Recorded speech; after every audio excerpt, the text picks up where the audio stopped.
16절로 24절 말씀을 통해서 그리스도 예수의 사람들이란 제목으로 같이 은혜 받기를 원합니다. 여러분, 한국교회 목사님들이 자주 하는 농담 중에 이런 이야기가 있죠. 아마 들어보셨을 거예요. 어느 날 목사님 한 분이 천국에 도착했다는 거예요. 그런데 예수님께서 이 목사님을 보자마자 너무 열렬히 격렬하게 환영을 하시는 거예요. 그래서 그 모습을 바라보던 주변에 있던 평신도 분들이 예수님에게 거세게 항의하기 시작했다는 거죠. 아니, 예수님, 목사님들이 세상에서도 그렇게 존경받고 그렇게 많이 대접받고 사는데 어떻게 예수님까지도 그렇게 목사님들을 대우해 줄 수가 있냐고. 목사님도 예수님도 사람을 차별하시면서 환영하십니까? 정말 너무하십니다. 그러자 그런 항의에 우리 예수님께서 뭐라고 말씀하신지 아세요? 아니다. 너희들이 참으로 오해하였구나. 목사를 차별대하는 것이 아니라 목사가 하도 오지 않다가 너무나 오랜만에 왔길래 내가 주체할 수 없이 반가워서 이렇게 환영하고 있다는 것이다. 예, 웃으셔야 되는데요. 예, 참 뼈 있는 농담이 아닌가 싶습니다. 이 시대를 반영하는 것 같습니다. 여러분, 1993년도쯤 됐던 것 같아요. 정확히 기억나진 않지만 그때 제가 광나루에 있는 장신대 신대원에 다닐 때 그 전도사 시절이었거든요. 그때 이제 저희가 해마다 저희들이 만나보고 싶었던 그런 목사님들을 모셔서 사경회라고 하는 그런 시간을 갖습니다. 근데 그때 오후 예배인가 아마 그때쯤에 오신 분이 한 분이 계셨는데요. 말씀을 이렇게 전하시는데 말씀이 뭐 높낮이가 없이 그냥 평탄하게 이렇게 가시는 거예요. 그런데 들으면 들을수록 참 깊이가 있고 가슴을 울리는 그런 분이셨습니다. 참 그래서 그분이 인상에 참 많이 남아 있었는데 제가 이제 신문을 보다 보니까 그분이 몇 년 전에 은퇴하셨다라는 것을 보면서 알게 됐어요. 참 놀라운 것은 그분은 제가 그때 처음에 신학생 때 배웠을 때나 아니면 은퇴하신 후에 그 모습을 뵀을 때나 참 한결같은 분이셨구나라는 것을 그 신문을 보면서 깨닫게 됐어요. 오히려 그분은 은퇴하시면서 더 아름답고 참 향기가 나는 목사님이심을 깨닫게 된 것이죠. 여러분, 그분이 예정보다 7개월 정도 일찍 은퇴하셨습니다. 그런데 그분의 은퇴 메시지가 이렇습니다. 너무나 인상적이었어요. 여러분은 이제철을 버리시되 적당히가 아니라 철저하게 버리셔야 합니다. 그래야 하나님께서 새로운 차원의 은혜를 더 크게 누릴 수 있게 하시기 때문입니다. 참 아니나 다를까 그분다운 메시지를 남기시고 그분은 저 시골로 떠나셔서 이제는 어디서 만나냐면 유튜브에 그분을 보게 되더라고요. 그래서 제가 그분의 설교를 계속 듣고 보면서 얼마나 많이 감동과 은혜를 받는지 몰라요. 그분의 책과 글을 보면서 이런 생각을 제가 하게 됐어요. 그분은 이 시대의 진정 그리스도 예수의 사람이셨구나 라는 고백이 저절로 터져나오게 됐습니다. 여러분, 오늘 우리는 그리스도인의 자유의 대헌장이라고 말할 수 있는 갈라디아서를 지금 보고 있습니다. 여러분, 갈라디아서는 6장까지밖에 없기 때문에 그 로마서와 짝을 이뤄서 여러분이 본다면 우리 그리스도인의 기본 진리를 세우는데 가장 파워풀한 메시지가 된다고 볼 수가 있어요. 오늘 본문을 통해서 그 맛을 여러분에게 보여드릴 테니까 오늘 나머지 부분은 집에 가서 꼭 정독하시기를 바라겠습니다. 자, 그럼 먼저 우리 24절 말씀을 같이 한번 한 음성으로 합독해 보죠. 24절입니다. 24절 말씀 시작. 그리스도 예수의 사람들은 육체와 함께 그 정욕과 탐심을 십자가에 못 박았느니라. 아멘. 여러분, 24절에 어떻게 시작하고 있죠? 그리스도 예수의 사람들. 그리고 나서 바로 그리스도 예수의 사람들이 누구인지를 설명을 하고 있어요. 여러분, 여기 예수의라고 할 때 이 의를 원어적으로 풀이하면 belong to가 더 가까워요. 그래서 의보다는 그리스도 예수께 속한 사람들, 더 쉽게 와닿죠. 그래서 그 표준세변역에 보면 더 쉽게 이렇게 성경을 번역해 놨습니다. 24절을 제가 읽어드리면, 그래서 그리스도 예수께 속한 사람들은 정욕과 욕망과 함께 자기의 육체를 십자가에 못 박았습니다. 십자가에 못 박았습니다. 과거 시제예요. 이미 끝나버린 거예요. 못 박았습니다. 그러면 여러분, 그리스도 예수께 속한 사람들이 누구일까?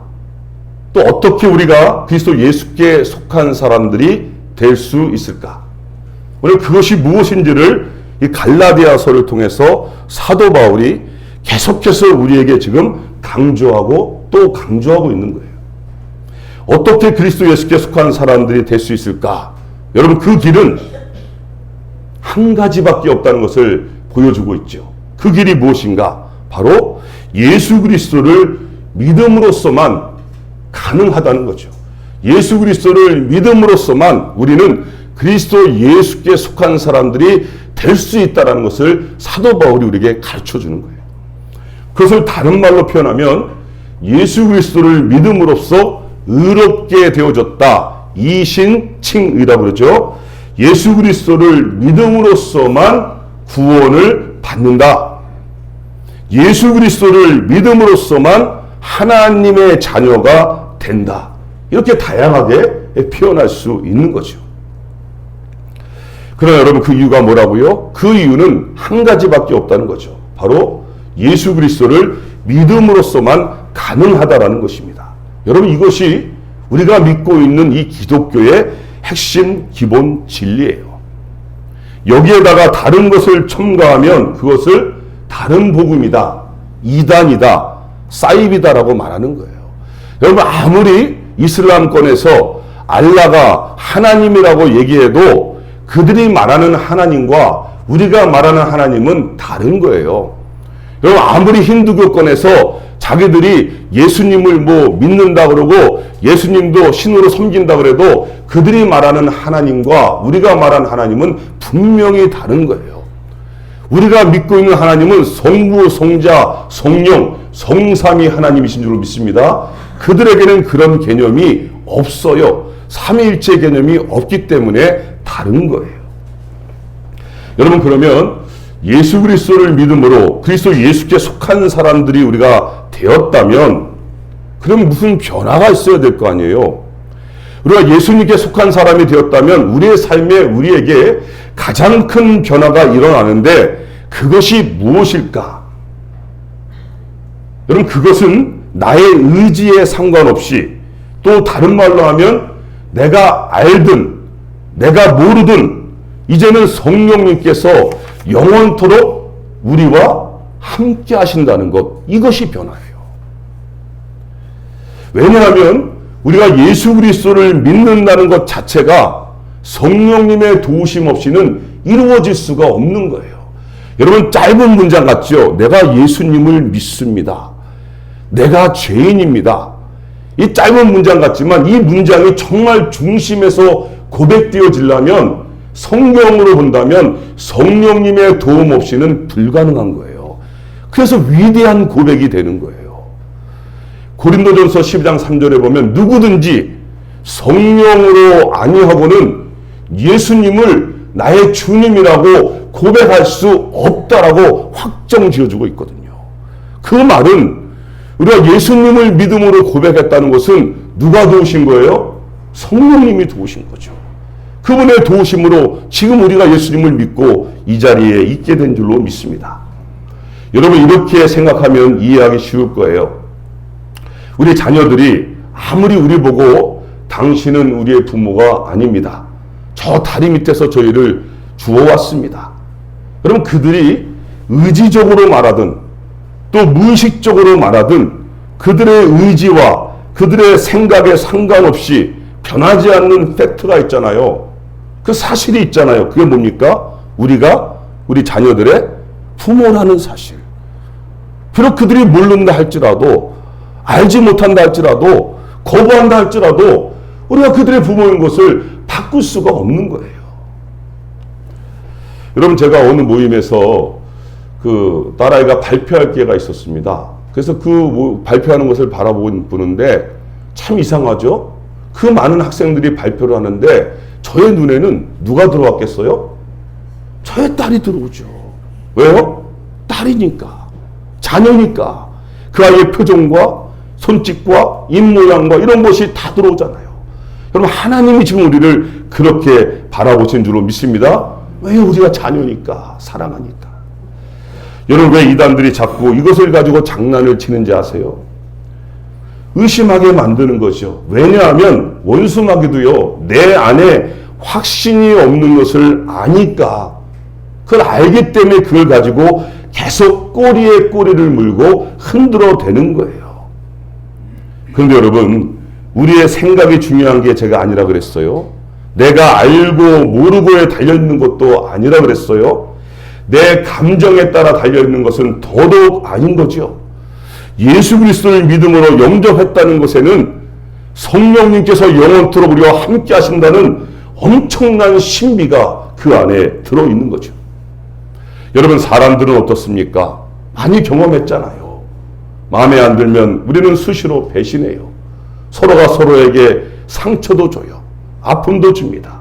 그리고 때로는 심지어 버리기까지도 해요. 서로 간의 고통을 나눠 가지잖아요. 그런데 어떻게 하나님을 우리의 사랑과 동격으로 생각할 수 있어요? 그것은 말도 안 되는 이야기죠. 하나님이 우리를 선택하셨다는 것은 이미 완료예요, 완료. 왜? 하나님은 신실하신 분이시기 때문에 어제나 오늘이나 영원토록 변함없는 그분이 우리를 선택하셔서 우리가 우리의 입술을 열어서 예수 그리스도를 나의 주님으로 믿었다는 것은 이미 완료라니까요. 그 말은 하나님은 절대로 우리를 버리지 않으신다라고 하는 확신을 주고 있는 거죠. 전지전능하신 하나님, 신실하신 하나님은 절대로 변하시는 분이 아니시기 때문이죠. 여러분, 왜 자꾸 신앙에 혼선이 오는가?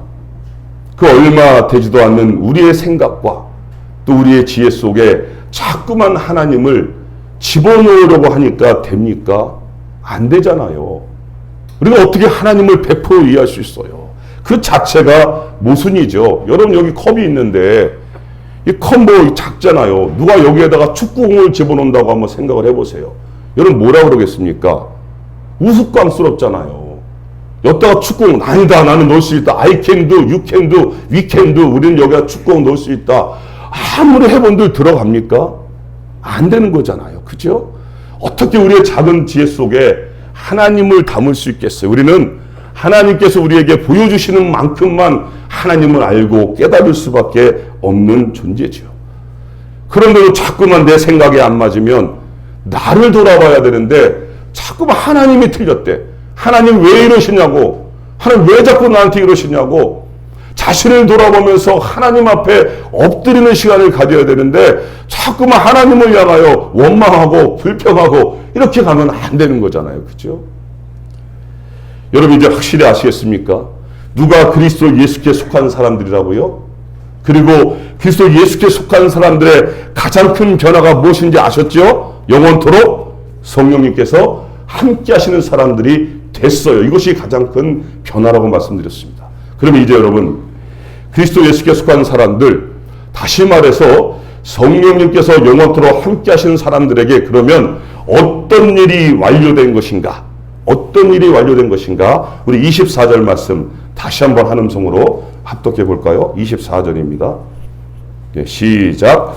그리스도 육체와 함께 그 정욕과 탐심을 십자가에 못 박았느니라. 아멘. 여러분, 육체의 가장 대표적인 힘이죠. 그 파워가 뭐라고 그러죠? 정욕이잖아요. 욕심이고 탐심이에요. 여기서 자유로울 분이 누가 있어요? 그것을 다르게 표현하면 요한일서에서는 뭐라고 말하고 있냐면 육신의 정욕과 안목의 정욕과 이생의 자랑이라고 그렇게 표현을 하고 있죠. 여러분, 거기에 속한 내용이 무엇인지 오늘 19절부터 무려 21절까지 15가지를 구체적으로 설명하고 있어요. 육체에 속한 것이 무엇인지. 로마서에 보면 무려 23가지 이상이 나오고 있습니다. 여러분, 중요한 것은 지금 세상은 거기에 이끌려서 돌아가고 있다는 사실이에요. 거기에 무슨 학벌이 필요하고, 거기에 무슨 재물이 필요하고, 거기에 무슨 명예나 권세가 필요하겠어요. 여러분이 대통령이 되면, 여러분이 대통령이 된다면 그 자리에서 여러분이 육체의 소욕을 다 이겨낼 수 있는 힘을 부여받을 수 있겠어요? 여러분이 하버드 대학을 나오면 여러분이 육체의 소욕을 다 이길 수 있는 그런 가능성을 가지겠습니까? 여러분이 이건희 회장처럼 그 수많은 돈을 가지면 여러분에게는 육체의 소욕을 이길 수 있습니까? 사실은 반대 아닌가요? 권력을 가지면 가질수록, 돈을 가지면 가질수록, 배우면 배울수록 우리는 교만해지고 그 속에서 더 무너지는, 육체의 소욕에 넘어지는 우리의 모습을 발견하게 되잖아요. 그래서 성경은 그것이 끄는 대로 끌려다니는 그 삶을 죄의 노예다, 또 죄의 종이다, 죄와 사망의 법에 끌려다닌다라고 이미 설명을 하고 있는 거예요. 그래서 로마서에서는 아예 우리 인간에 대한 결론을 내려버렸어요. 그것이 무엇입니까? 모든 사람이 죄를 범하였음에. 누가요? 모든 사람이. 우리 양중명성교회는 속하 있지 않나요? 모든 사람이 죄를 범하였다. 그래서 하나님의 영광에 이르지 못하더라. 더 나아가서 뭐라 그러냐면 의인은 없나니 하나도 없다. 여러분, 우리가 다 거기에 지금 속해 있다라는 말이죠. 그래서 성경에서 말하는 인간론의 시작을 절대로 잊으시면 안 돼요. 성경에서 말하는 인간론의 시작은 죄인입니다. 우리는 죄인이에요. 거기서 출발하는 거예요. 여러분, 교회는 어떤 것인가? 교회는 내가 죄인임을 인정하는 것이 돼야 되는 거예요. 의로운 사람들이 모이는 것이 아니라 내가 죄인임을 인정하는 사람들이 나와서 그 죄를 끌어안고 십자가 은혜를 보좌 앞에서 하나님의 은혜로 사심을 받는 감격과 기쁨을 누리는 것이 교회인 줄로 믿습니다. 내가 죄인인 걸 고백하지 않는 사람은 어떻게 그 은혜를 체험할 수 있겠어요? 내가 죄인이 아닌데 어떻게 하나님의 그 크신 사랑을 경험할 수가 있겠어요? 그러니까 어떻게 보면 내가 죄인이라는 이 사실을 더 깊이 있게 깨달으면 깨달을수록 하나님의 더 큰 은혜를 우리는 체험할 수밖에 없는 줄로 믿습니다. 그래서 여러분, 오늘 본문에서 우리에게 강조하는 것이 뭡니까? 오늘 본문은 뭘 강조하냐면 그렇지 않은 사람들이 있다는 거예요. 모두가 죄 가운데 속해서 그렇게 살아가고 있는데 그렇지 않는 부류가 있는데 그들을 가르쳐서 오늘 본문에 뭐라 그러냐면 그리스도 예수께 속한 사람들, 그리스도 예수께 속한 사람들, 다시 말해서 영원토록 성령님께서 함께 하시는 사람들이 있다는 거예요. 그러면 그들이 어떻게 이 불가능한, 도저히 불가능한 죄의 사슬에서, 죄의 종에서 벗어날 수 있게 되었을까? 그것을 오늘 본문에서 뭐라고 말하는가? 여러분, 그 모든 육체의 소욕이 오늘 성경은 분명히 우리에게 해결됐다라고 말하고 있죠. 어디서 해결됐습니까? 십자가예요.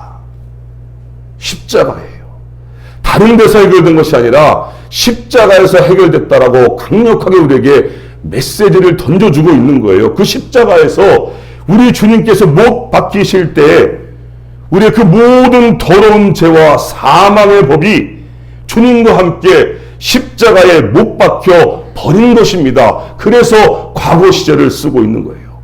우리 주님께서 우리가 짊어져야 할 그 모든 죄의 저주를 끌어안으시고 십자가에서 완전히 못 박혀 돌아가신 거예요. 그래서 그렇게 고백하는 거예요. 우리가 그리스도와 함께 어디에요? 십자가에 어떻게 됐다고요? 못 박혔다. 성경이 그걸 증언하잖아요. 함께 못 박힌 거예요. 그래서 여러분, 그러면 여기서 우리는 그런 질문이 터져 나올 수밖에 없어요. 아니, 주님께서 이미 우리의 모든 시기와 질투와 탐심과 탐욕, 그 모든 죄의 뿌리들을 십자가에서 해결해 주셨다면, 그런데 왜 아직도 나는 다른 사람을 미워하고 있죠? 왜 이렇게 남편이 왼수처럼 보이죠? 왜 아직도 시기하고 질투하는 감정이 내 속에서 일어나고 있을까? 왜 아직도 나는 나도 모르게 이렇게 사람을 비판하고 정죄하고 죄를 짓고 살까? 정말 주님께서 이 모든 문제를 십자가에서 해결하신 것이 맞습니까? 여러분, 그런 질문이 터져 나와야죠. 여러분, 이것은요, 이렇게 이해하시면 여러분 도움이 될 거예요. 주님의 십자가의 보혈의 사건은 지금으로부터 몇 년 전입니까? 2000년 전이죠. 우리 다 같이 한번 2000년 전으로 가보십시다. 우리가 2000년 전에서 이제 한번 바라보는 거예요. 2000년 전에서 바라볼 때 우리의 과거는 미래겠죠. 그죠? 2000년 전에서 바라볼 때 우리의 현재도 미래겠죠. 2000년 전에서 바라볼 때 우리의 미래도 미래겠죠. 여러분, 이것이 무엇을 의미하는 걸까요? 여러분, 그것은 우리가 5살 때였을 때나 우리가 10살이었을 때나 우리가 20살이었을 때나 아니면 지금 우리의 나이까지만 해결해주는 십자가의 보혈의 능력이 아니라는 거잖아요. 그 주님의 보혈의 능력은 우리의 삶의 과거든 현재든 미래든 우리의 전 삶을 이미 덮고 있는 거 아니에요? 그것이 십자가의 보혈의 능력인 줄로 믿습니다. 우리가 앞으로 살아가면서 또 어떤 죄를 질지 모르지만 그 죄를 끌어안고 주님의 은혜의 보좌 앞에만 나오면 그 보혈의 능력이 역사하는 줄로 믿습니다. 그것을 우리에게 가르쳐주는 거예요. 우리의 전 삶을 이미 덮고 있는 거죠.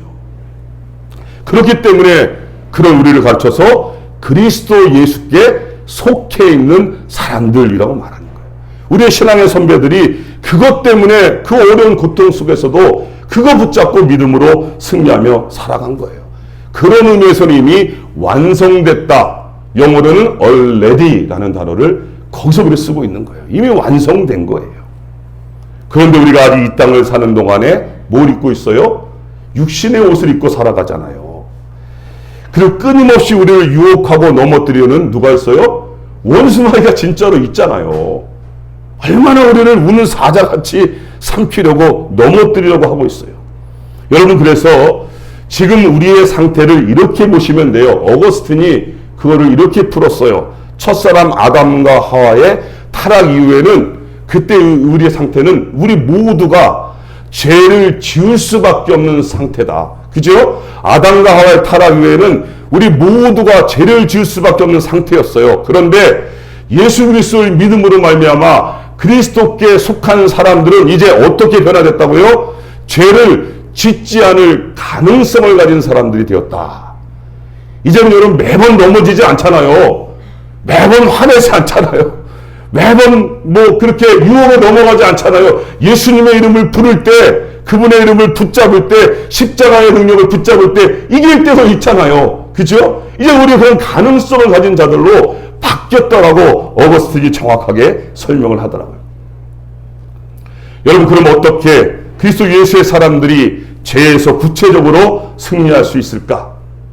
그 방법은 그리스도 예수의 사람들, 제가 다른 말로 어떻게 표현했죠? 영원토록 성령님께서 함께 하시는 사람들. 여러분, 성령님 우리 떠나지 않으십니다. 내가 알든 모르든 우리 안에 계신 거예요. 그게 달라진 변화라 그랬습니다. 거기에 여러분 힌트가 들어있는 거예요. 16절 말씀만 읽어보시죠. 오늘 본문 16절입니다. 16절 말씀 같이 있습니다. 시작. 내가 이르노니 너희는 성령을 따라 행하라. 그리하면 육체의 욕심을 이루지 아니하리라. 아멘. 정확하게 해답을 주고 있죠. 뭐 하라고요? 성령을 따라 행하라. 18절에서는 성령님의 인도함을 받아라. 여러분, 성령님을 따라 행하는 삶, 성령님의 인도함을 받는 삶, 그 삶을 네 단어로 뭐라 그럴까요? 성령 충만. 뭐라고요? 성령 충만을 말하는 거예요. 한마디로 성령님께서 우리의 삶에 주어로 등극하시는 거예요. 우리의 모든 삶 가운데, 언어 가운데 성령님이 주어로 등극하시는 것을 말하는 거죠. 성령님께서 우리의 삶을 구체적으로 세부적으로 다스리시는 것을 말하는 거죠. 이 충만은 통치를 말하는 개념인 것입니다. 그렇다면 성령 충만이 정답이라면 우리가 어떻게 성령 충만을 받으며 살 수 있을까? 그런 질문이 또 우리에게서 나와야 되는 거죠. 만약 그렇지 않으면 우리는 여전히 예수님을 믿는다고 말하면서 죄를 지을 수밖에 없는 거잖아요. 성령 충만하지 않으면. 여러분, 그럼 우리가 어떻게 성령 충만함을 받는 비결이 무엇일까? 그것은 여러분 너무나 다 잘 알고 계세요. 너무 단순하고 너무 간단해요. 이미 우리가 다 알고 있는 거예요. 그런데 왜 힘드냐면 여기서부터는 우리의 의지와 우리의 결단이 필요한 부분이기 때문이에요. 우리 교수는 자유의지를 더 강력하게 사용해야 할 때가 이때이기 때문인 거예요. 먼저는요, 하나님의 말씀을 자주 들어야 하는 거예요. 그래야 성령 충만이 임하는 거예요. 하나님의 말씀을 들을 때 성령님께서 우리 가운데 뜨겁게 역사해 주신다는 거예요. 성령님의 가장 큰 역할은 우리를 진리 가운데로 인도하신다라고 말하고 있어요. 그럼 진리가 누굽니까? 예수님이잖아요. 내가 곧 길이요 진리요 생명이니 나로 말미암은 자고는 아버지께로 갈 자가 없다. 진리가 누구예요? 예수님. 성령님은 우리를 진리 가운데로 인도하시는데 진리는 예수님이고 예수님은 말씀을 통해서 우리에게 다가오시니까 말씀이시잖아요. 그죠? 그리고 그 말씀을 들을 때 성령께서 우리에게 예수님을 향한 뜨거운 마음과 감동을 주셔갖고 우리가 성령 충만함으로 인도해 주신다는 거예요. 이 말씀을 들을 때요, 사업하시는 분들이나 또 직장에 계신 분들이나 그런 분들에게 아이디어들이 떠오르는 거예요. 그 말씀을 들을 때 어느 순간에 아이디어가 떠오르고 그걸 막 적으시고 활용하시면 놀라운 역사가 그것을 통해서 일어나는 거예요. 말씀을 들을 때 성령님께서 우리의 삶 가운데 내가 무엇을 고민하고 있는지, 내가 무엇을 근심하고 있는지 찾아보신다니까요. 그래서 그것을 통하여 해결책을 제시주시면 그걸 가지고 활용하면 놀라운 일들이 일어나게 되는 것이죠. 또 한 가지는요, 말씀을 가능한 한 자주 읽고 묵상해야 돼요. 우리가 큐티라고도 말하잖아요. 콰이어 타임. 이 말씀을 가지고 듣는 것도 중요하지만 또 내가 읽고 묵상하는 능력을 자꾸만 키워나가는 거예요. 그러면 하나님과 1대1로 만나는 시간이 얼마나 감격적이고 기쁨의 시간이 되는지 몰라요. 성령님께서요, 말씀 너무 어려워요. 어떻게 제가 해요? 그러는데 여러분 그렇습니다. 성령님께서요, 우리의 수준에 맞게 인도해 가세요. 수준에 맞게. 성령님이 얼마나 정확하신지 몰라요. 초등학생들이 말씀을 봐도 그들이 깨달을 수밖에 없고 은혜를 받을 수밖에 없는 이유는 그들의 수준에 맞게 성령님이 인도하신다니까요. 그러니까 걱정할 필요가 없는 거예요. 내가 말씀을 읽고 묵상하면 성령님이 자동적으로 나의 수준에 맞게 이끌어 가시기 때문에 말씀의 능력과 묵상을 통해서 성령 충만의 역사가 일어나게 되는 것이죠. 여러분 그렇습니다. 또 한 가지는요, 성령 충만에 있어서 무엇보다 중요한 것은 기도잖아요. 제가 요즘 계속 기도에 대해서 강조하고 있는데 이 기도를 놓치면 안 되죠. 아무리 말씀을 보고 아무리 말씀을 들어도 기도하지 않으면, 무릎 꿇지 않으면 그것은 지식에 머물 확률이 너무 커져요. 성경적인 지식이 너무나 커지면 다 아는 거거든요. 그런데 기도하지 않으면 그것이 삶 속에서 능력으로 나타나지 않기 때문에 오히려 걸림돌이 될 때가 얼마나 많은지 몰라요. 그래서 말씀과 기도는 사실은 분리시킬 수가 없는 거예요. 여러분 우리가 여기까지 얼마나 결단과 노력이 필요한지 몰라요. 그런데 성령 충만함은 여기서 다 결론이 나거든요. 왜냐하면 안 하거든요. 힘들거든요. 사실은 한 번쯤은 다 해봤거든요. 그 중도에 포기한 거잖아요.